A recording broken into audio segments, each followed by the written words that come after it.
Bismillahirrahmanirrahim. Assalamualaikum warahmatullahi wabarakatuh. Halo teman-teman semua, apa kabar? Semoga kita semua dalam keadaan sehat selalu dan senantiasa berada dalam lindungan Allah Subhanahu wa taala. Amin amin ya rabbal alamin. Perkenalkan, nama saya Nisa Ulfitri. Saya salah satu mahasiswi Fakultas Kedokteran Prodi Psikologi Angkatan 2019 Universitas Malikus Saleh. Nah, tujuan saya membuat video ini adalah untuk memenuhi tugas mata kuliah Psikologi Kognitif, yaitu tugas UTS. Nah, pada kesempatan hari ini saya akan menjelaskan sedikit materi tentang model-model memori dan memori jangka pendek. Yuk, sama-sama kita simak penjelasan saya berikut ini. Yang pertama, saya akan menjelaskan tentang memori. Nah, apa itu memori? Memori adalah elemen-elemen pokok dalam sebagian besar proses kognitif. Memori ini juga merupakan alat untuk menerima, mengolah, dan mengingat informasi ke dalam otak. Memori ini terbagi dua, yaitu model-model memori ganda dan memori jangka pendek. Yang pertama, model memori ganda. Model-model memori ganda ini menurut para ahli ada 3. Yang pertama, menurut James. James berpendapat bahwa memori primer yang mirip dengan memori jangka pendek atau biasa disebut dengan short term memory atau STM. Sedangkan memori sekunder atau biasa disebut juga long term memory atau LTM. Dan yang kedua, menurut Wood dan Norman, model behavioral modern dikembangkan oleh Wood dan Norman pada tahun 1965. Model tersebut ini adalah model dualistik. Pada model Wood dan Norman ini, ia meminjam model James dengan mendeskripsikan kotak-kotak pada otak.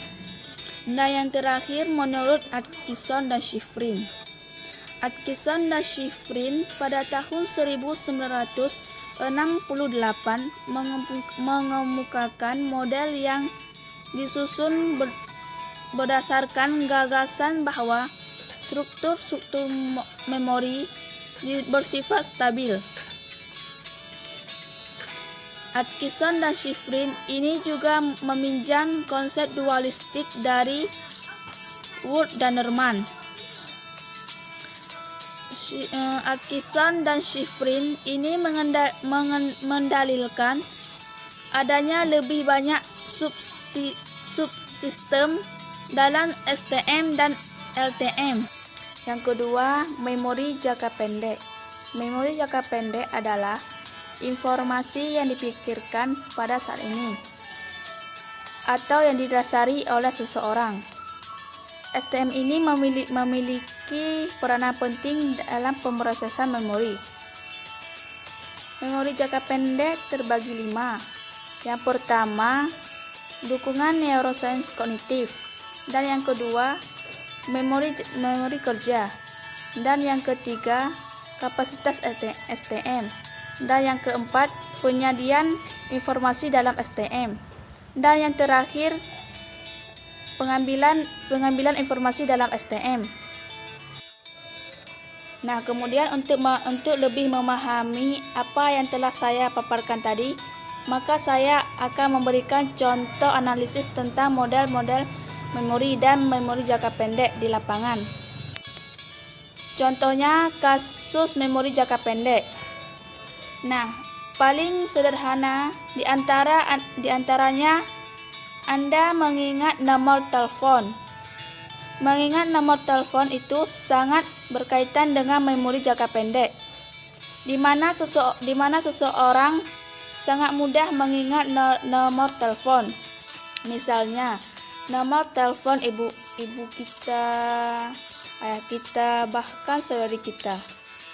Nah, di mana seseorang itu dengan mudah untuk mengingat nomor telepon tersebut dan hanya beberapa kali pengulangan saja. Kemudian ada kasus memori kerja. Umumnya nih, memori kerja berfungsi untuk mengubah informasi, menjejaki perubahan, dan memperbarui suatu memori.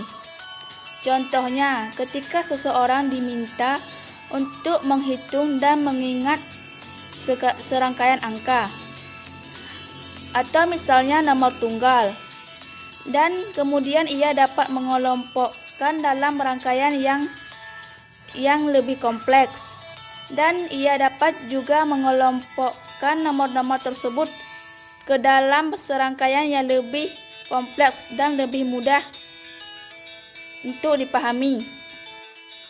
Baiklah, itu salah satu contoh fenomena dari memori jangka pendek dan memori kerja. Terima kasih teman-teman telah menyaksikan video saya. Dan mohon maaf jika ada salah-salah kata. Maklumlah, kita masih sama-sama belajar. Dan saya menerima kritikan, saran dan apapun yang teman-teman ingin sampaikan. Klik saja di tombol komennya. Langsung saja teman-teman komennya. Terima kasih. Wassalamualaikum warahmatullahi wabarakatuh.